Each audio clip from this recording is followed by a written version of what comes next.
Good morning, love. It's going to be a great day and a great week. I'm your host, Ariel Chanel, and I'm excited to be back with another episode. I say it every week. It's my favorite time of the day. It's my favorite time of the week. And this week, I'm really, really, really excited because as you see, I have a guest with me. I'm not by myself. I'm not in, my studio area where I normally am, not at the desk. So I am here with our Acting Commissioner Elow, Christine Elow of the City of Cambridge. And I am going to start with my thankfulness because my thankfulness is for Commissioner Elow. I'm very thankful that she is approachable and that I was able to reach out and ask, and she said yes. She said yes to doing this. And I know that a lot of times we don't think that we can approach people who are in service. We don't think that we can just have a nice conversation with them and just talk with them about their lives and what's going on with them. So I'm glad that she offered to do this. So I don't take it for granted. I don't take for granted that you said yes and you said thank you. So thank you. My thankfulness for this week is for you.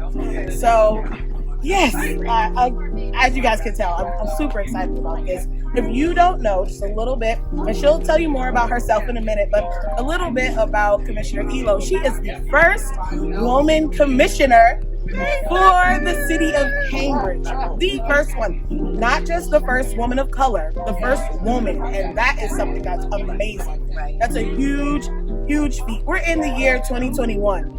2021, and we finally have a woman commissioner in the city of Cambridge. So I'm excited for you. I know that it's like a new step and a new level, but thank you. So I am now going to just let her share a little bit about herself, and so just give whatever spiel you want to the people about. Thank you for having me, and thank you for this opportunity just to share myself with the people. And I really like what you said when you talked about good morning love, yes. And just starting the day out on that positive note. It's interesting in my role, like sometimes day after day there's so much negativity, and I actually have started this practice relatively new where at night I go and just try to shed that day, right, and start new and thank God that I got through this day okay. How do I start tomorrow off with a fresh perspective, getting back in, with a clear mind, but not bringing the stuff from yesterday into the new day. So I wake up every day, I'll tell you, in prayer, asking for guidance on how I can be my best me, how I can support people. I'm also a mom. I have 16-year-old twin boys. How can I be the best mom that I can be with them, and how can I do the best job for my community, which is the community that I love. City of Cambridge, grew up here, went through the Cambridge Public Schools, graduated from Rin to 1984. But a long time ago, and just really thankful for the position that I'm in. I believe I'm here to do God's work. He put me here. I have a purpose. I have a goal, and that is to serve the city the best way that I can. I actually want to follow up on what you just said about purpose. Yes. And that's something that I am always like, yes, like what are we here for? Because I believe we're all here for something. There's not one person that walks this earth that does not have a purpose. We all called to do something. So I want to ask you, when was it that you realized the purpose for your life? So I'm gonna tell you, this was kind of deep, right? And I was in conversation with somebody who is a person of faith, and they were talking to me. And I'll tell you, when I first got this job, I was terrified, and I'm scared. And so this person came in who was a faith leader, and I just said to them, I said, I'm terrified. I said, I don't know, the best way to do this, and am I getting everything covered? And they asked me, they said, Christine, have you ever asked yourself like how you got here and why you're here? And I'm like, all the time. I'm like, why did I get here? How did I get here? I'm an imposter. How did I get here? And they basically said, this is your purpose. God put you here. You have a mission. You have there's a job that you're supposed to do. So when you don't know what to do, is really look into God and say, ask me for guidance. So I can't tell you how many times when I said, I'm confused. I don't know the right thing to say. I don't know the right thing to do. And just taking a minute to slow down and ask for guidance and ask for support and just let me do the work that God wants me to do, and I'll tell you those answers. And it's just amazing. And that is really, it's surrendering my purpose to that higher power who is guiding me every day. I love it. I love it. It's real. Yeah. And even hearing you saying, you know, admitting that, okay, I'm scared. I'm afraid. And having that moment, yeah, I don't know what to do. This is something new. I've never been here before.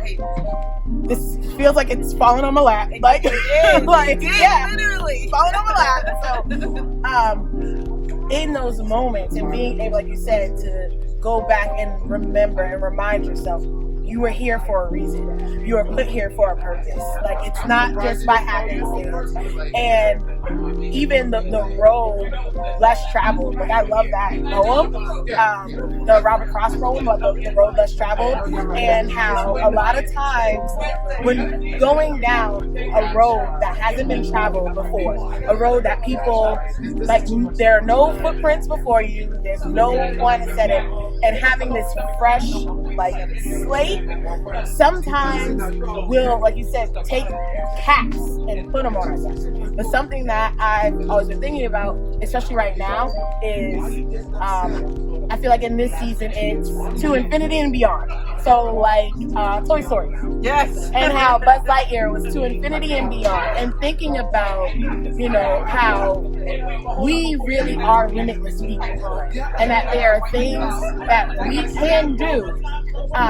For you, what are some things that you feel were things that you had to push past the limits of what you knew before or different things in this new role to say that, no, this is something that we can get there, we can do this, we can go there. It could be anything. Yeah. And absolutely. I mean, some of the things when I think about policing, some people call us or they talk about our job as law enforcement. And when I think about law enforcement, I think about laws that are set up that aren't necessarily equal for people across the board. So when it comes to law enforcement, and from my community, the African American community, law enforcement has a negative connotation. Whose laws are you enforcing? And, you know, the laws on us.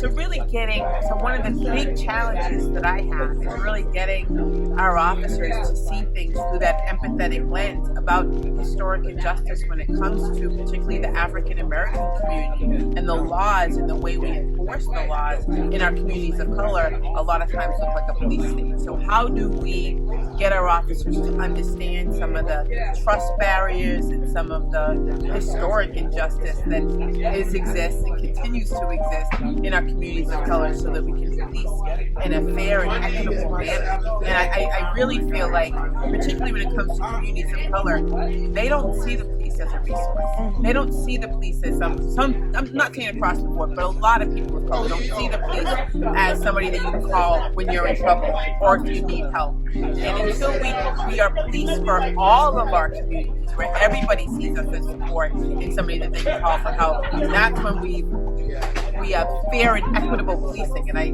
think that's a big barrier that we're going to have to get through. Yes. Big.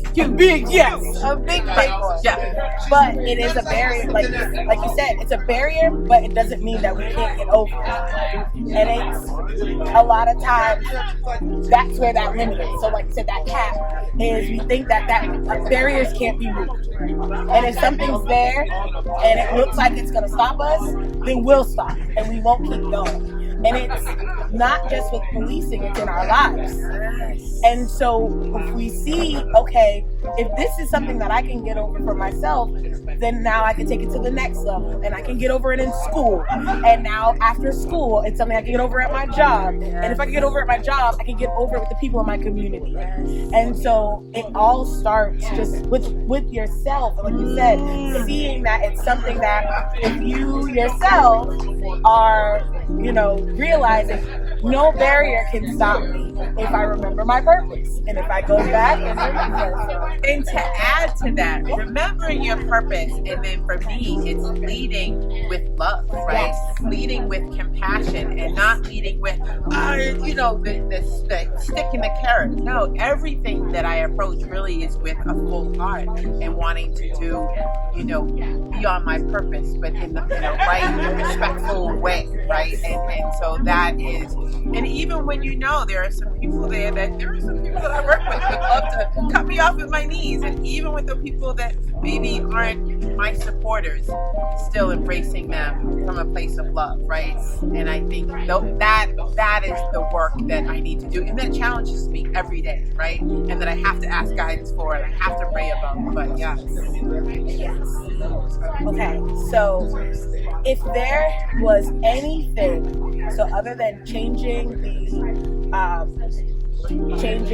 those barriers and making sure that everything is done with love and from a place of love and equity, yes. If there was anything else that if you could envision it, because I always say if you could see it, you could have it. So if there's something that you envision that you're like, I would love for this to happen in my lifetime, what's something that you could say, like, this is something I'd love to see? Even if it's like flying ice cream trucks, it can be anything, but something that for you. I will say this. I want to get, so first I'm going to say a woman president. And I want to get to a place where hopefully it's in my children's lifetime where we're done talking about first, right? I want to get to a place where, still when it comes to my kids, I have two African American boys, where I'm not educating them about how to engage with law enforcement as a way to save their life. I want to get to a place where, it used to be like this, but it's not like this anymore. And this is in our past, the historic injustice and the way people of color have been treated in this country. When that's gone, and we're done with the firsts, right? We're done. Oh, geez, you're a woman. Oh, and you're a black woman in this position. It's like, no, we've always had it, Where it was way back in the day when we didn't have it this way, right? So when we're done talking about firsts.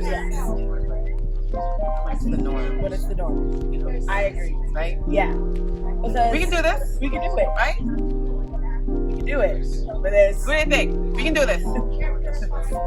All right. Well, that is all the questions I have for you. Is there anything else you'd like to share with us? I don't want to take up all your time. No, this is wonderful. Thank you for having me. Course. This is a pleasure to have this conversation and sharing me with your viewers. Yes. So you all, you see she's approachable. If you see her on the street, say hello. Please. Yes, say hello. And as we shared, we want to get to a place where the good, the positive, all of the things that we hope for, that it won't be a hope anymore. Like you said, that it won't just be something that we're hoping for, but that we'll see it and that we'll live it, and that we'll get to a place where we'll look back and say, oh my goodness, look how far we've come. So I'm excited for everything that is going to happen. If you don't live in Cambridge, I know I have people that are all over the place that watch this. Get to know the people in your neighborhood. I always love songs, and I usually have a song that always resonates with stuff. You all know this from watching, if you've been watching from the beginning. But for me, it's like Mr. Rogers, which says, these are the people in your neighborhood, These are the people in our neighborhood. Yes. Get to know your neighbors. Yes. Get to know the people next door, because after you sit and talk with someone, you never know the things that you have in common. You never know the things that you all can do together that can help improve where you are and help really continue to spread love and continue to spread that positivity. And it will just grow like a wildfire, and we'll see across this world a new culture of love and a new culture of peace and a new culture of joy just from saying hello. So that's it. That's give me a pound for that. Yes. Ooh, yes. That's all I have for this week's episode.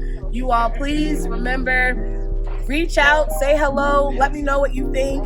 If you have a message for Commissioner Elow, if you send me a message at Ariel Chanel on all platforms, or an email at hello@arielchanel.com, I will get it to her. I will make sure she knows, and I'll forward it along. And she's so nice, she'll get back to you and she'll answer it. So definitely let me know what you thought about this episode. And That is all. You're welcome. All right. Bye.